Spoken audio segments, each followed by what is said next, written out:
आदाब। साहिल लुधियानवी साहब की नज़्म आपकी समातों की नज़र। चलो एक बार फिर से अजनबी बन जाएं हम दोनों, न मैं तुमसे कोई उम्मीद रखूं दिल नवाजी की, न तुम मेरी तरफ देखो गलत अंदाज नजरों से, न मेरे दिल की धड़कन लड़खड़ाए मेरी बातों से, न जाहिर हो तुम्हारी कशमकश का राज नजरों से।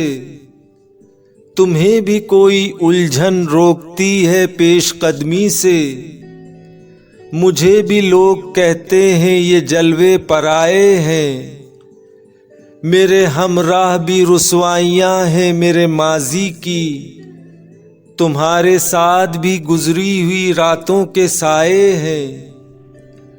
तारुफ रोग हो जाए तो उसका भूलना बेहतर, ताल्लुक बोझ बन जाए तो उसको तोड़ना अच्छा, वो फसाना जिसे अंजाम तक लाना ना हो मुमकिन, उसे एक खूबसूरत मोड़ दे के छोड़ना अच्छा।